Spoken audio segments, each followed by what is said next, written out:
성경 말씀 함께 보겠습니다. 오늘 함께 볼 성경 말씀은 고린도전서 2장 10절에서 14절까지입니다. 한 절씩 교대로 봉독한 후에 마지막 14절은 함께 읽었으면 좋겠습니다. 고린도전서 2장 10절을 제가 먼저 봉독해 올리겠습니다.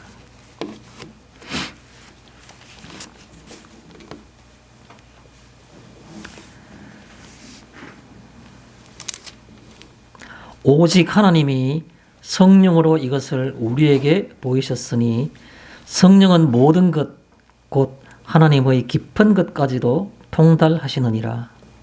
하나님의 일을 사람이 숨기는 영에 구하여 이와 같이 하나님의 영에는 아무도 알지 못하느니라. 우리가 세상의 영을 받지 아니하고 오직 하나님으로부터 온 영을 받았으니 이는 우리로 하여금 하나님께서 우리에게 은혜로 주신 것들을 알게 하려 하심이라. 우리가 그것을 말하거니와 사람의 지혜가 가르친 말로 아니하고 오직 성령께서 가르치신 것으로 하니 영적인 일은 영적인 것으로 분별하느니라. 육에 속한 사람은 하나님의 성령의 일들을 받지 아니하나니 이는 그것들이 그에게는 어리석게 보이며 또 그는 그것들을 알 수도 없나니 그러한 일은 영적으로 분별되기 때문이라. 아멘. 오늘은 지난주에 이어서 사도 바울이 그가 2차 전도 여행 때 세운 고린도 교회 교인들에게 깊은 마음에 있던 그 생각들을 전하는 그런 내용들입니다. 지금처럼 교통수단이나 통신수단이 발달하지 않았던 그런 시절이기 때문에 편지 한 통이 전달되는 데에는 상당한 시간이 또 여러 날이 필요했고 또 일기가 불손해서 계절에 따라서는 배가 전달되지 못할 때에는 또 여러 달이 걸릴 정도로 이런 어떤 생각들과 내용들을 전달하기가 쉽지 않았던 그런 시절에 사랑했던 그 교회에게 편지할 때에 편지 글들은 상당히 긴 장문의 편지를 요구를 했었고 필요로 했었고 또 그 속에서는 함축되는 용어들과 함축되는 내용들을 가지고 그렇게 썼다라는 것을 우리가 짐작해 볼 때 한 구절 한 단어들이 우리에게 많은 것을 의미하고 있다 이렇게 생각하는 것이 우리가 상식적이지 않겠나라는 생각을 해봅니다. 오늘 이 성경 말씀의 제목은 하나님께로부터 온 영이라는 12절에 나오는 어떤 표현을 빌려서 오늘 말씀을 제목으로 잡아왔습니다. 하나님께로부터 온 영. 아마 여러 성도님들은 그게 성령님이시구나 그렇게 생각하실 겁니다. 예, 맞습니다. 성령님인 거죠. 사람은 하나님께서 흙으로 빚어서 사람을 만드셨고 피조물인 겁니다. 그런데 하나님은 인간이 표현하기를 신이라고 인간과는 다른 어떤 그런 초월적인 존재라고 그렇게 우리가 표현을 합니다. 그 신이신 하나님이 더 구체적으로 말하면 창조하신 창조주이신 하나님이 인간에게 뭐가 아쉬워서 무엇 때문에 어떤 메시지를 보내셨을까요? 그 메시지를 보내는 것도 우리가 참 기가 막힐 일인데도 불구하고 그것을 알고 깨닫게 하시기 위해서 그가 인간을 감동하시기 위해서 직접 이 땅에 오신 겁니다. 그것을 가리켜서 성령님, 하나님의 영, 하나님께로부터 온 영이라고 말하는 겁니다. 오늘 그것에 관해서 조금 함께 살펴보고자 합니다. 저는 이게 본문하고는 크게 직접적인 상관이 있는지는 잘 모르겠습니다. 우리가 지금 이 지하 공간에 작은 인원이 모여서 하나님의 말씀을 살펴보는데 이것이 무슨 의미가 있을까요? 이런 관점에서 한 말씀을 드리면서 안의 것들을 살펴보겠습니다. 저는 최근에 어떤 뉴스를 접했는데, 여러분하고는 아무 상관없는 뉴스들입니다. 저는 제가 어릴 때부터 태어나서 성장했던, 흔히 우리 교회 출석하는 분들이 늘 자주 하는 말로 모교회, 어머니 교회 이런 말을 많이 쓰시죠. 어머니 교회가 있습니다. 그 교회는 합동적 교단이고, 지금 위치로는 대구시청 바로 뒤에 있는 문화교회라는 그런 교회입니다. 그 문화교회가 원래 동아 쇼핑이 아니고 동아 백화점 옆에 있는 그 문화동, 교동시장 안에 있는 문화동에서 교회가 처음 설립되었기 때문에 그 이름이 문화교회였고, 그 이후에 지금 현재 위치에 있는 동인동에 있는 대구시청 바로 뒤에 옮기면서 그 이름을 계속해서 가져오고 있는 겁니다. 그 문화교회가 주변에 있는 아파트 개발로 인해서 개발이 돼가지고 팔렸다, 이런 얘기를 들었습니다. 그게 뉴스입니다. 돈이 200억이 팔렸답니다. 그래서 그 돈 때문에 교인들 쪽에서도 여러 가지 의견이 많답니다. 어느 쪽으로 이사를 해서 교회를 설립해야 되느냐, 어느 동네로 가야 되느냐, 그 돈을 어떻게 써야 되느냐, 이런 내용들이 아무래도 좀 복잡하고 쉽지 않은 그런 문제들이 생겼겠죠. 그래서 저는 그 소리를 들으니까 갑자기 제가 문화교를 떠났던 생각이 나는 겁니다. 왜 제가 태어나는 그 해 제 아버지는 장로님이었습니다. 그러니까 태어날 때부터 제가 철들어서 아버지라고 부를 때 그런 나이 때부터는 아버지 어른은 전부 다 장로님인 줄 알았습니다. 당연히 어른은 장로님이라고 생각할 정도로. 또 사실은 문화교회가 처음 생길 때 그때도 북문교회라는 그 교회에서 몇 주년 기념으로 개척교회를 만드는 것이 문화교회였는데, 그때 개척 멤버가 저희 아버지였고, 지금 현재 200억 받으면서 팔리는 그 교회 건물을 매입할 때 그게 원래 명성예식장 최초의 명성예식장 자리입니다. 건물이 반듯한 건물이었고 현대식 건물이었고 돌로 만든 아주 큰 건물이었습니다. 근데 그게 소규모인 문화교회 교인들이 그걸 매입하기에는 너무 벅찼는 겁니다. 그때 저희 아버지가 건축 기성회장이 되어가지고 그것을 매입하기 위해서 많은 노력을 했는 겁니다. 건축 기성회장으로서 어떤 역할을 하기 위해서는 마찬가지로 갖고 있었던 부동산 하나도 다 처분해가지고 그게 상당한 헌금을 했었고, 아마 지금 있는 교인들은 잘 모를 건데 그 예식장이 교회를 되려니까 그대로 생각하면 되는데 딱 한 가지 종탑이 없었는 겁니다. 그래서 지금 있는 교인들은 아시는지 모르겠지만 그 종탑을 세울 때 그때 헌금했는 사람들의 명단이라든가 했는 것 속에도 마치 타임캡슐처럼 집어넣는 그런 기억도 제가 납니다. 아주 오래전에. 왜 그런 필요 없는 얘기를 할까요? 그 교회를 떠난 이유가 중요한 겁니다. 그 아버지가 교회의 중추적 역할을 하셨고, 당연히 문화교회 그러면 김장로라고 말할 정도로 지금도 후대에 있는 많은 사람들이 반야월교회 그러면 누군 차장로 송장로 이렇게 말하듯이 문화교회 그러면 김장로라고 말할 정도로 그 정도로 아주 중심적인 교회의 어떤 역할로 가정이었습니다. 항상 모든 사람들이 모델이었고, 오남매가 전부 다 반듯하게 또 그렇게 또 다 했습니다. 여러 가지 세상적으로 볼 때. 딸 둘은 시집 가서 그렇게 한다고 하지만은 오남매 그 당시에는 전부 다 그 당시에는 서울이 그렇게 썩 좋아 보이지 않았지 않습니까? 그래서 5명 다 경북대학교 나왔고 지 하고 싶은 공부를 다 했는 겁니다.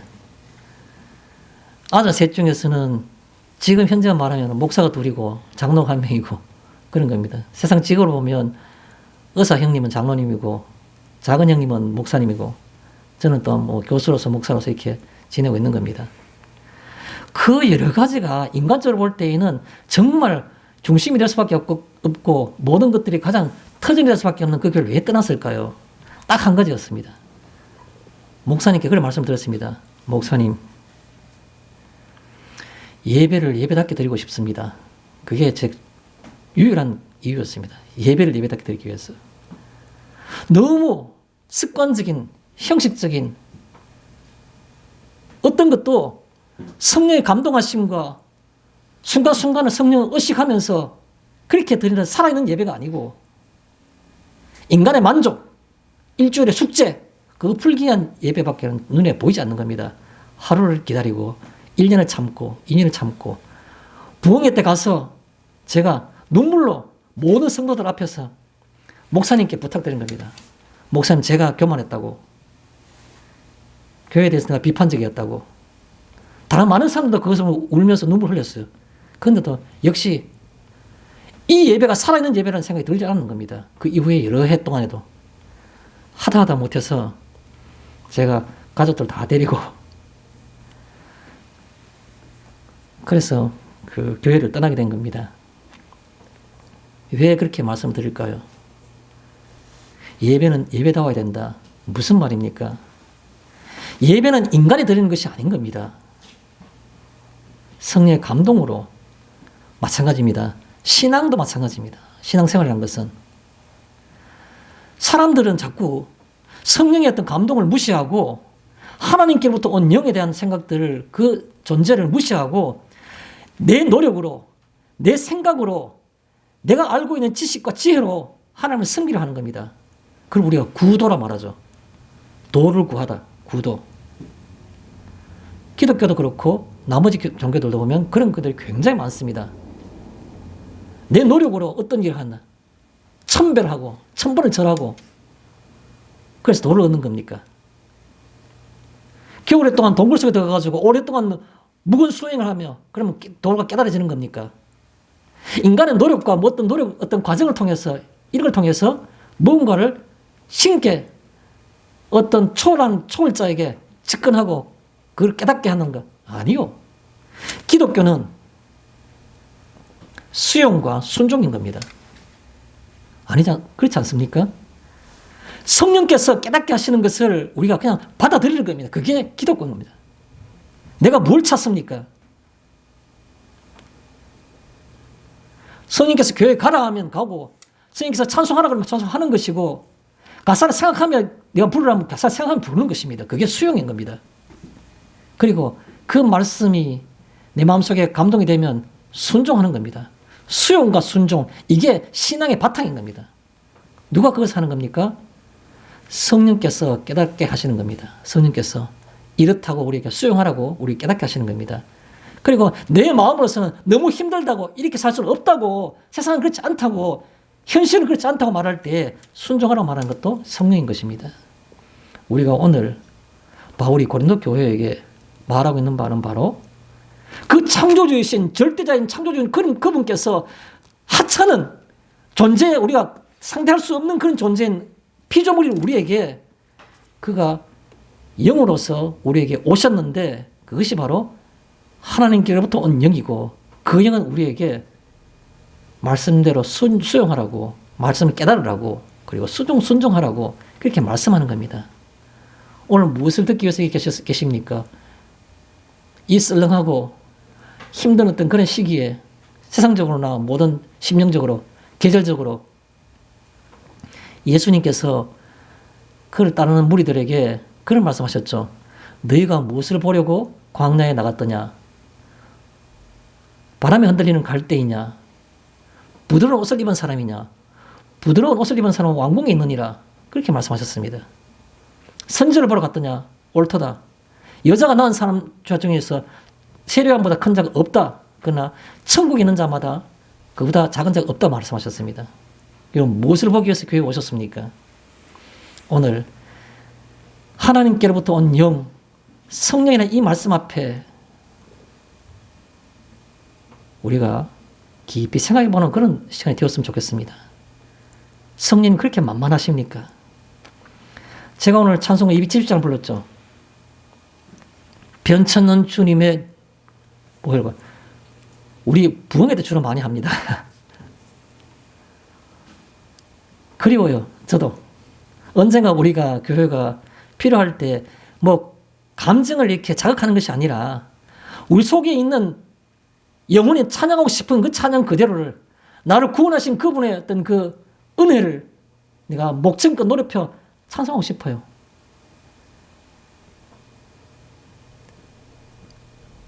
그런 기회도 다 있지 않으십니까? 우리 어디 자그마한 우리 수련을 하나 빌려가지고 우리 교회는 숫자가 많지 않지만 언젠가는 같이 가서 쾅쾅쾅쾅 치면서 변찮는 주님의 보혈과 쾅쾅 주님을 만나볼 때까지. 이것은 무언가를 감정을 자극시키는 것이 아니라 내 속에서 억눌렸던 찬송을 하고 싶은 겁니다. 그게 성령이 나를 감동하신다면 내가 그것에 당연히 터질 것 같은 그 고백과 내 어떤 그것들을 심령을 내가 노래하고 싶은 겁니다. 그게 바로 하나님께로부터 온 영이라는 것을 우리 생각할 때 한 번쯤은 그런 분위기에서 말씀을 대했으면 좋겠다라는 겁니다. 말씀이 좀 길어졌습니다. 제가 간단하게 좀 말씀을 드리겠습니다. 오늘 우리가 보는 이 고린도전서 2장의 말씀들은 앞에 2장 2절과 2장 4절에 이 상당한 부분들이 이미 암시적으로 나와 있습니다. 2장 2절에 나와 있는 말씀이 뭡니까? 2장 2절에 이런 말씀이 있습니다. 바울이 고린도 교회에 편지하기를 말하는 것은 내가 너희들에게 알게 하고자 하는 것이 딱 이것밖에 없다라고 하는 겁니다. 너희가 다른 것을 알기를 원하지 않는다라고 하는 겁니다. 그게 바로 뭐냐면 예수 그리스도와 그가 십자가에 못 박히심 이외에는 너희가 알기를 원하지 않는다라고 표현하고 있습니다. 고린도전서 2장 2절에 이 말이 바로 오늘 본문의 배경이 되는 겁니다. 나는 너희들에게 온갖 얘기들을 헌금을 어떻게 하고 그 다음에 뭐 간음하지 말고 또 어떤 것들은 뭐 교회에서 어떻게 해야 되고 성령 은사는 어떻게 하고 싶은 말들이 많지만은 그러나 가장 핵심적인 것이 있는데 다른 걸 알기를 원하지 않는데 그것이 바로 뭐냐면 예수 그리스도와 그리고 그가 십자가에 못 박히심 이 두 가지만 너희들이 알기를 원한다라고 바울은 말하고 있는 겁니다. 그 말씀 우리에게도 마찬가지로 적용될 수 있다고 저는 봅니다. 오늘 무엇을 듣기 위해서 무엇을 기억에 남기 위해서 여기 계십니까? 예수 그리스도와 그가 십자가에 못 박히심 우리가 30분이든 1시간이든 침묵할 수밖에 없는 이 사실만이 우리 속에 남기를 바랍니다. 이 예배 후에. 또요. 2장 4절에 뭐라고 말씀하고 있습니까? 내 말과 내 전도함이 설득력 있는 지혜의 말에 있지 않냐고 성령의 나타나심과 능력으로 하여 그렇게 표현하고 있습니다. 이 말은 내가 믿는 믿음의 근거가 뭐냐는 말도 되고 또 적용할 수 있는 것은 내가 전도할 때 내 주변에 있는 사람들에게 내가 어떻게 지혜로운 말로 논리적으로 합리적으로 설명할 수 있을까? 아니요. 필요 없는 얘기입니다. 전도는 내 말과 내 전도함은 성령의 나타나심과 능력으로 하는 겁니다.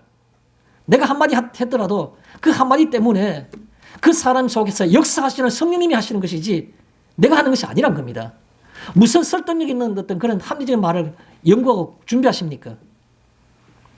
믿으라 그러면 되는 겁니다. 네가 무시했고 몰랐던 그 예수가 너의 구주라고 그 말만 해주면 되는 겁니다. 그 다음에 역사하시는 성령인 겁니다. 왜 우리는 성령을 갖다가 늘 성령을 인식하면서 뭘 말씀한다 하지만 왜 성령의 능력을 우리가 그걸 갖다가 무시해버리는 겁니까? 성령께서 하시는 겁니다. 그걸 바울이 얘기하고 싶은 겁니다. 내 말과 바울이 전도했는 그것이겠죠. 내 말과 내 전도함이 설득력 있는 지혜의 말로 하지 아니하고 성령의 나타나심. 내가 안 하면 내가 뒤로 물러서면 성령이 나타나시는 겁니다. 성령의 나타나심과 그 능력을 하여 때에 따라서 성령이 이 사람은 이 감동으로 안 되겠다라고 생각하면 거기서는 초자연적 현상을 나타나게 하시는 겁니다. 그걸 능력이라 말하는 겁니다. 표적과 이적이라 말하기도 하죠. 그렇게 전도하는 것이라 말하는 겁니다. 남에게 전도하는 것도 그렇고 내가 예수를 믿는 것도 그렇고 그런 겁니다. 내가 예수를 믿는 것이 논리적으로 이해가 되어서 믿는 겁니까? 아니요. 어느 날 내가 아무것도 근거가 없는데도 불구하고 내가 내 죄성이 보이기 시작하는 겁니다. 내가 죽을 수밖에 없다는 죄인이라는 것을 느끼기 시작하는 겁니다. 그게 바로 성령의 나타나시는 겁니다. 무슨 논리로 나를 죄인으로 만들 수 있습니까? 아무도 할 수 없는 겁니다. 그런데요, 누구도 말하지 않았는데 불구하고 갑자기 내가 죄인인 것이 느끼기 시작하는 겁니다. 내 죄성과 내 모습과 내 죄의 책임이 느끼기 시작한 겁니다. 아무도 내가 죄의 책임을 질 만한 것들이 없었어요. 그런데 불구하고 어느 날 문득 성령이 감동하실 때 수십 년간 믿어왔던 그 믿음 속에서도 한 번도 느끼지 못했던 그 터져나오는 눈물이 성령의 감동으로 나타나심으로 내게 나타나는 겁니다.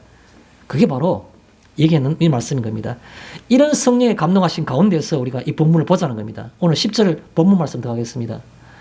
본문에 뭐라고 시작합니까? 오직 하나님이, 주체는 하나님인 겁니다. 하나님이 성령으로, 오늘 주제가 다 나왔습니다. 이 일을 행하시는 것은 나를 믿게 하시고 나를 구원하시는 그 주체는 하나님인데, 오직 하나님만이 우리를 구원하실 수 있다는 것이죠. 하나님이 무엇으로요? 성령으로. 무엇을요? 이것이 뭐겠습니까? 복음이겠죠. 복음, 기쁜 소식. 다 나와버렸습니다. 오직, 유일하게, 내가 곧 길을 진리요 유일한 길이라고 말씀하신 것처럼 오직 하나님이 성령으로 우리를 믿게 하시고 또 전도하게 하시는 겁니다. 성령으로 이것을, 복음의 사실을, 복음을 우리에게 보이셨으니. 여러분, 우리에게 보이셨으니라는 말, 다른 말은 뭡니까? 우리에게 보이셨으니. 우리가 신학적으로, 우리가 성경 신앙생활 속에서 이 말을 많이 씁니다. 보이셨으니, 하나님이 그가 가진 어떤 것들을 보여주는 겁니다. 사람이, 하나님 그 보여주세요. 하나님 내가 봅시다. 내가 열어서 볼 수 있는 게, 내가 열어서 볼 수 있는 것이 아니고 하나님이 보여주실 때만 볼 수 있는 그것을 우리는 뭐라 말합니까? 계시라 말합니다. 계시. 여기 하나님이 보이셨으니, 성령이 나를 감동하심으로 하나님이 내게 보이셨다는 겁니다. 사람의 노력과 지혜와 지식으로는 절대로 볼 수 없는, 하나님이 열어서 보여주실 때만 볼 수 있는 그것을 우리는 계시라 말하는 겁니다. 그래서 하나님이 성령 안에서 보여주셨으니, 그런데 어떻게 볼 수 있었느냐 하니까 성령은 모든 것을, 하나님의 영이니까 하나님께서 다 보여주셨겠죠. 그래서 모든 것, 곧 하나님의 깊은 것까지도 통달하시느니라. 하나님의 깊은 것이 뭐겠습니까? 우리가 인간적으로 표현해 보겠습니다. 우리가 안방 금고 속에 가장 깊은 곳에, 그렇죠? 안방 금고 속에 아마 가장 깊은 곳이면 그 속에 뭐 들어있는 겁니까? 가장 귀중한 게 들어있는 겁니다. 뭐 요즘에는 크게 문제가 안 되겠지만 과거 같으면 집문서, 그 다음에 요즘같이 이 어수선한 세상 속에서는 또 사회적 불안해지기 시작하면 귀금속들, 금덩어리 덜렁 치고 가면 죽는 사람이 임자니까 그 속에 묻어나야겠죠. 하나님의 가장 깊은 곳까지도, 무슨 말입니까? 하나님이 가장 귀하게 생각하는 것을, 그러면 우리가 이 성경을 누가 읽고 있는 겁니까? 우리가 지금 읽고 있는 겁니다. 하나님은 우주의 주인이신데, 이 천지창조의 주인이신데, 그분이 이 성경 말씀을 통해서 우리에게 말씀하셨을 때 가장 귀한 것이 뭐겠습니까? 가장 깊은 곳에 있는 그것이 무엇이겠습니까? 복음인 겁니다. 복음. 인간에게 가장 귀한 것, 하나님과 인간 사이에서 가장 귀한 것, 가장 깊은 곳에 있는 그 복음을 우리에게 성령을 통해서 보이셨다는 겁니다. 그 다음에 그걸 풀어서는 말했습니다. 사람의 일을 사람의 속에 있는 영 외에는 알 수가 없듯이 하나님의 일들도 역시 하나님의 영 외에는 아무도 알지 못하느니라. 이게 11절에 있는 말씀입니다. 사람이 마음속으로 우리가 알 수 있는 것이 별로 없잖아요. 사람 생각이 별로 없고. 마찬가지로 하나님의 일들은 하나님의 영 이외에는 알 수가 없다는 겁니다. 그래서 그 논리적으로 설명하고 있는 겁니다. 12절에 뭐라 말하고 있습니까? 우리가 세상의 영을 받지 아니하고, 오늘 제목에 나온 겁니다.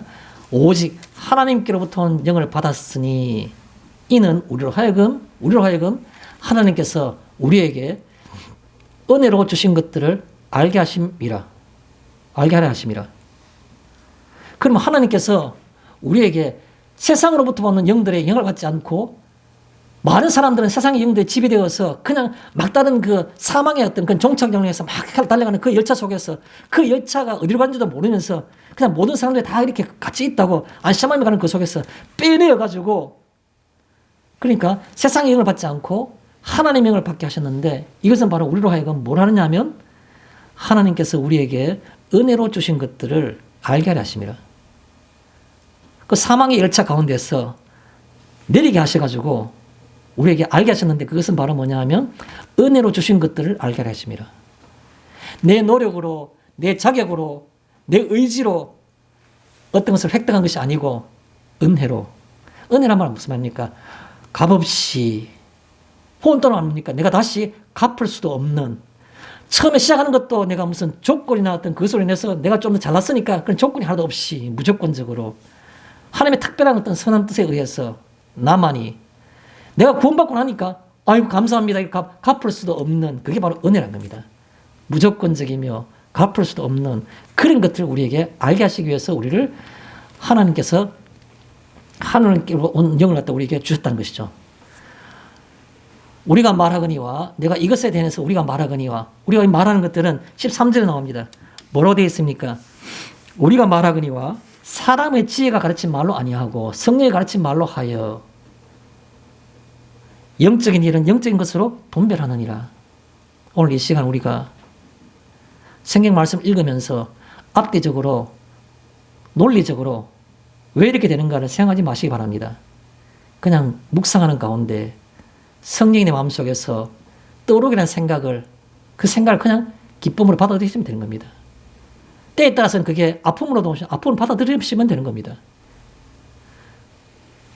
저는 오늘 결론적으로도 나중에 말씀을 드리겠지만 성령이 우리를 지배하시고 감동하시면 내가 수용할 때에는 어떤 것들이 우리에게 나타날까?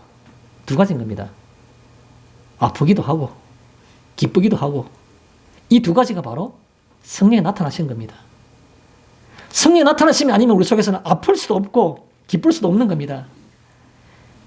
항상 기뻐하라. 성경 말씀은 그런데 기쁨이 좀 그렇습니다. 그게 우리의 삶일 수 있는 겁니다. 그런데 성령의 나타나심이 있으면 안 기쁠 수가 없는 겁니다. 그건 나중에 본문에 가서 다시 좀 말씀드리겠습니다. 돌아가서 다시 마지막으로 14절에 육에 속한 사람은 성령의 나타나심과 상관없는 사람이겠죠. 육에 속한 사람은 하나님의 성령의 일들을 받지 아니하나니 세 가지 유형이 나옵니다. 세상 사람들은 성령의 일을 받지 않는다 그랬습니다. 그것이 귀하고 공짜인데도 불구하고 안 받으려고 그래요. 받지 않는 것이 특징이고 두 번째 뭡니까? 왜? 어리석게 보이기 때문에 보임이라. 그것들이 어리석게 보이는 겁니다. 아이고 구원 받지 말고 10원 주지 왜?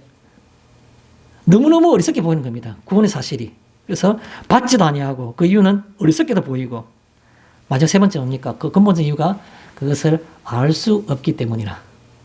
알지 못하기 때문에 그런 겁니다. 알 수 없기 때문이라는 겁니다. 왜요? 마지막 결론으로 써놨습니다. 그러한 일은 영적으로 분별되기 때문이라. 성령이 감동하지 않으니까 세상에 있는 지혜자들은 지식을 가지고도 세상의 논리로도 그것을 받아들일 수가 없다는 겁니다. 이게 오늘 본문의 말씀입니다. 제가 좀 더 상세하게 말씀을 드리고자 합니다. 오늘 첫 번째 소제목은 뭐냐 하면 10절에 있는 말씀입니다. 우리에게 보이셨으니 라는 거예요. 아까 제가 말씀드렸지 않습니까? 하나님의 의지로 우리에게 보이신 겁니다. 그것을 우리가 하나님의 계시라 말하는 겁니다. 하나님 계시. 오늘 이 성경 말씀도 하나님의 특별한 계시죠. 인간이 하나님 누구십니까? 생각을 가질 때 하나님께서는 나는 이런 존재다라는 것을 알게 하시기 위해서 그래서 이 성경 말씀을 우리에게 주신 겁니다. 그래서 이것을 우리는 성경 말씀을 특별한 계시라고 말하는 것이죠. 그 다음에 우리에게 보이셨으니라는 말은 좀 더 풀었으면 이렇게 표현하고 싶습니다. 우리에게 보이셨으니라는 말은 우리에게 알게 하셨으니 우리에게 느끼게 하셨으니 성경 말씀을 볼 때 이런 말씀이 성경에 있구나. 그게 아니고 오늘 이 말씀을 내게 왜 하시는가? 이게 느끼는 겁니다. 수도 없이 많은 성경 말씀 가운데 내게 보이셨으니라는 말은 오늘 우리가 예배 시간 가운데 이 고린도서의 말씀을 통해서 보이셨으니라는 말은 내게 느끼기를 원하시는 가운데 그렇게 생각하시는 게 좋을 것 같습니다. 그래서 하나님이 우리에게 보이셨으니라는 말은 우리에게 알게 하셨으니 혹은 느끼게 하셨으니 또 다른 말로는 하나님께서 원하셨으니 우리가 알게 하시기 위해서 보이셨다는 말은 뭡니까? 보이셨다는 말은 보고 알기를 원하시는 겁니다. 원하기 때문에 보이시는 것이지 보든지 말든지 같으면 보이실 필요가 없는 것이죠. 인간적 표현 방법으로 표현할 때 보이셨으니라는 말은 하나님이 원하신다는 겁니다. 우리가 보고 느끼도록 하나님께서 보이셨는데도 불구하고 그냥 본척만척 하나님께서 보이셨는데도 불구하고 우리가 그냥 근성근성으로 본척만척 그것은 하나님의 뜻에 일치되는 것이 아니겠죠. 마지막으로 하나님께서 보이셨으니라는 말은 우리에게만이라는 뜻입니다. 그 속에 복이 있는 겁니다. 하나님 누구에게 보이셨습니까? 우리에게만이. 내가 그날에 참 믿음을 보겠느냐? 이 시대에 참 믿음을 보겠느냐를 할 때 그 숫자가 지극히 작은 것을 상징적으로 표현하고 있음에도 불구하고 이 시대에 수많은 사람들이 주여 주여 하며 예수의 이름을 부르지 않습니까? 나도 주여 주여 하는 자마다 다 천국에 가는 것이 아니라 말했지 않습니까? 말씀을 듣고 순종하는 자만이 하늘나라에 가는 겁니다.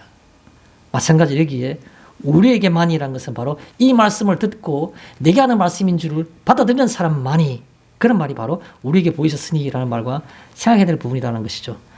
그 속에 있는 두 표현을 좀 살펴보고자 합니다. 10절에 성령으로 이것을 우리에게 할 때 성령으로 이것을 우리에게 이렇게 표현했죠. 그래서 성령으로라는 말씀이 내포하고 있는 뜻들을 한번 살펴보겠습니다.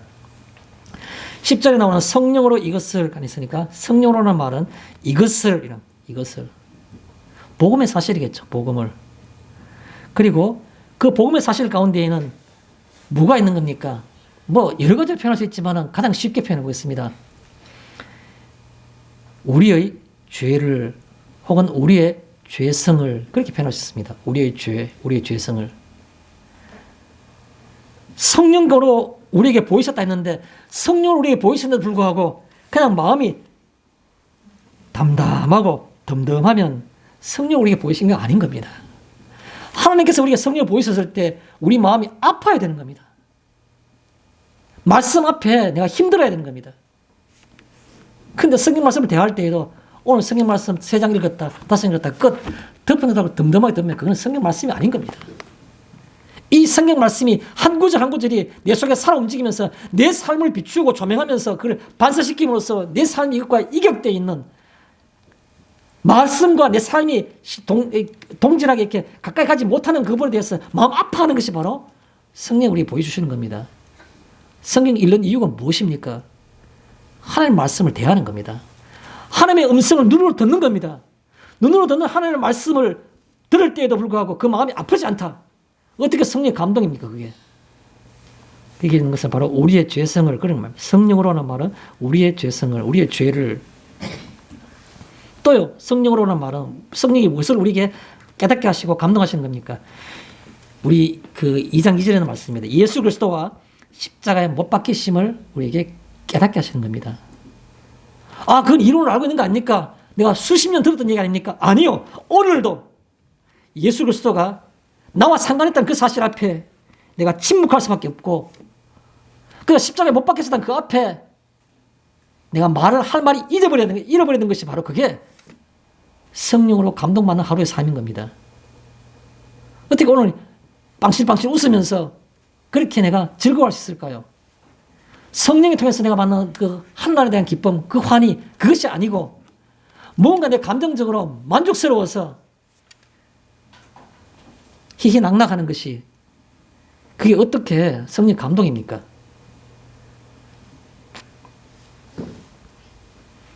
또 성령으로 하는 말은 하나님 나라를, 내가 한순간만이라도 우리의 예배만이라도, 이 시간의 예배만이라도 하나님 나라가 내 속에 이루어지기를 늘 하나님 나라를 생각하는 것이 바로 성령으로 하는 뜻입니다.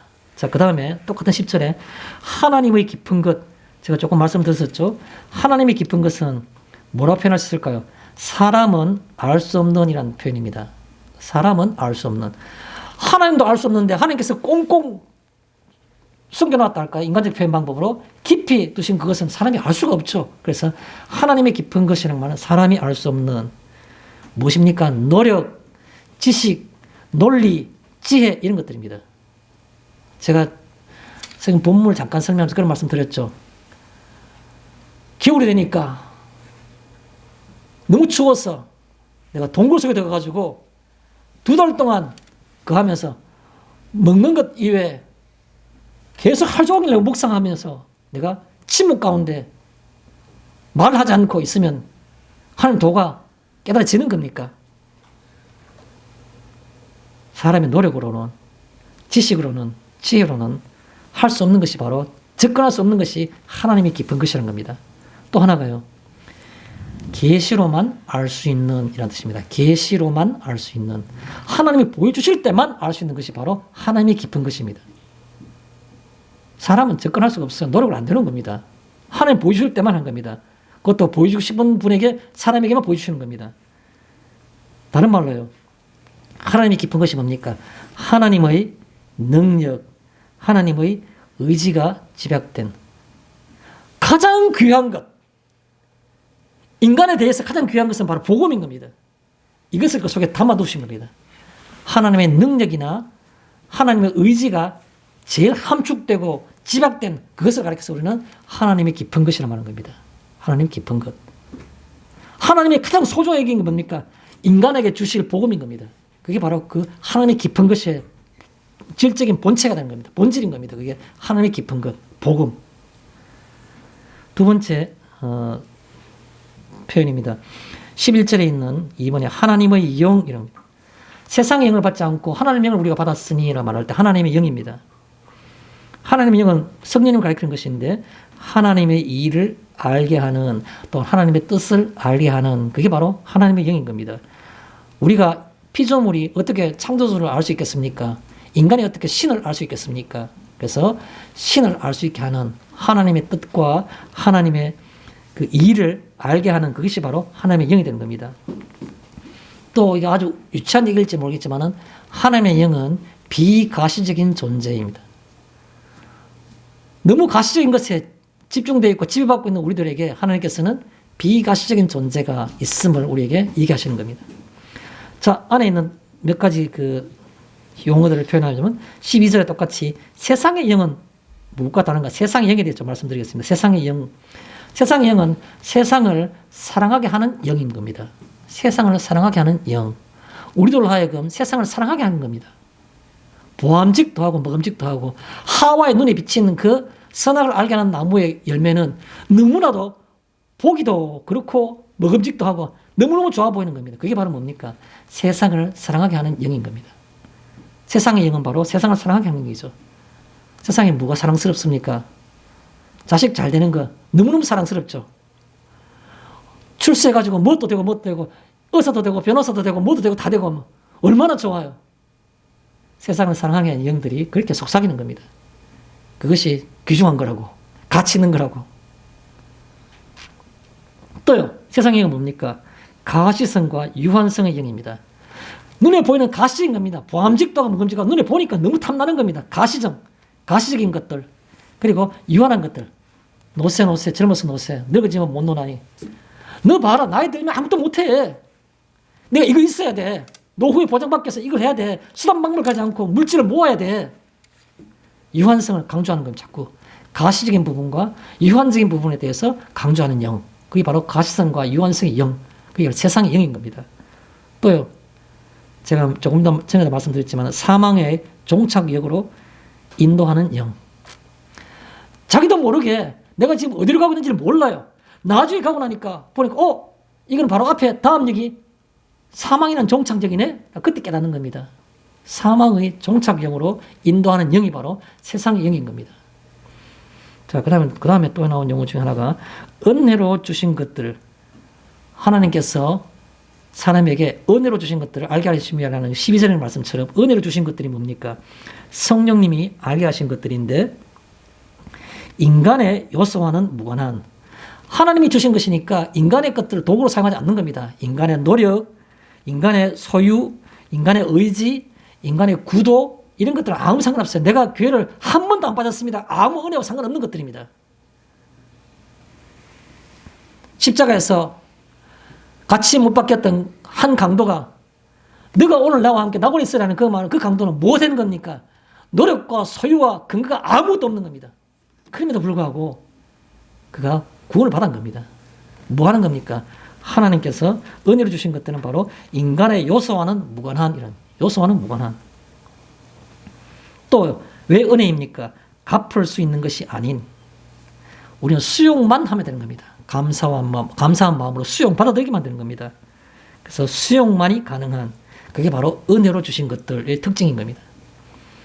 자, 마지막 세 번째입니다. 영적인 것들, 13절에 나오는 말씀입니다. 영적인 것. 성령님만이 오직 성령으로. 저는 오늘 설교였던 그 제목을 하나님께로부터 온 영이라고 이렇게 있는 그 본문 중에서 뽑아냈는데, 또 다른 부제를 만약에 단다 그러면 그냥 오직 성령으로 이렇게 표현하고 싶어요. 오직 성령으로.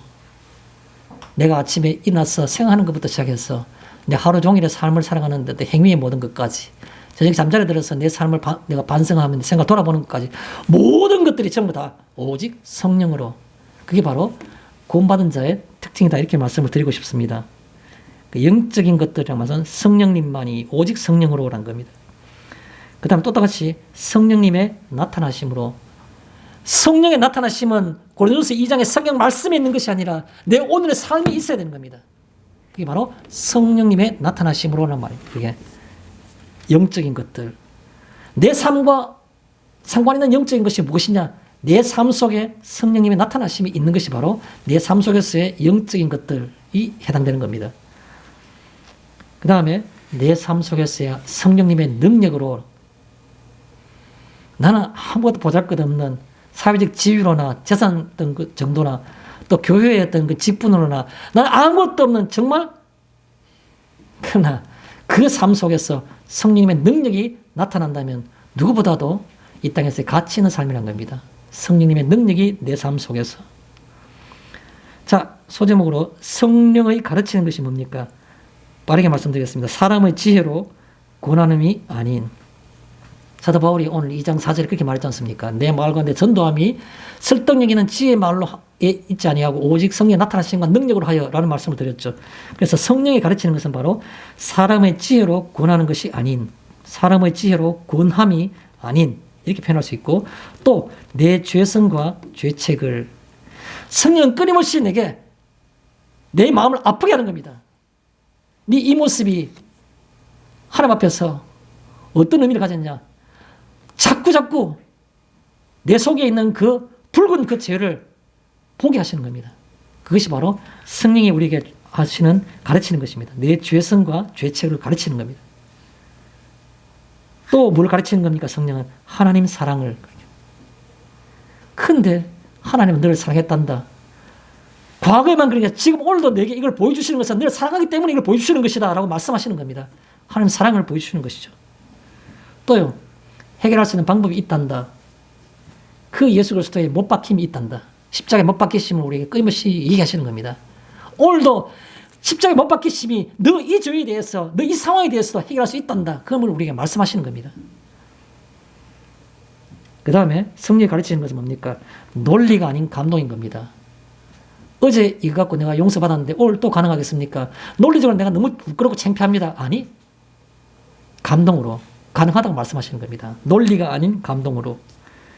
마지막에 육에 속한 사람은 14절 나오는 말씀입니다. 육에 속한 사람은 세 가지 성경의 말씀 그대로 표현하겠습니다. 받지 아니하고, 이 성령의 감동과 나타나시는 받아들이지 않는 겁니다.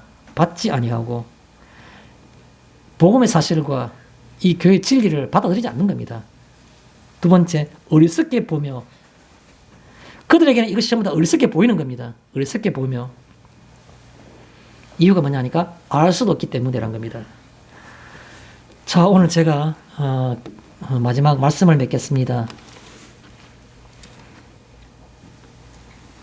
우리가 성령님께서 나타나시면 우리에게 두 가지를 우리에게 얘기하고 있습니다. 마음을 아프게 하고 또한 기쁘게 하는 겁니다. 죄의 해결함을 통해서 만드는 그 기쁨은 어떤 언어로 표현하기에 불가능한 그와 같은 기쁨인 겁니다. 로마서 우리가 그 과거에 우리 좀 한번 살펴봤죠. 로마서 5장 20절에 유명한 말씀이 있습니다. 죄가 더한 곳에 은혜가 더욱 넘쳤나니 라는 말씀이 로마서 5장 20절에 있습니다. 성령께서 우리에게 우리 자신을 보여주실 때에 그 속에 있는 넘쳐나는 죄성을 보여주시는 겁니다. 그런데 해결책이 없다면 절망밖에 없겠죠. 해결책이 있는 겁니다. 오직 예수 그리스도와 그의 십자가에 못 박히심을 함께 보여주시는 겁니다. 그럴 때에 은혜가 넘치는 겁니다. 성령이 나타나시면 뭐 하는 겁니까?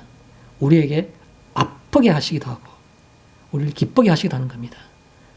그래서 오늘 한 주간, 이번 한 주간 우리가 죄가 더한 곳에 은혜가 넘쳤다는 그 바울의 고백이 무엇인지 생각하며 성령의 나타나심을 통해서 한편으로 아파하기도 하고 또 기뻐하기도 하는 그런 한 주간이 되었으면 좋겠습니다. 마치겠습니다.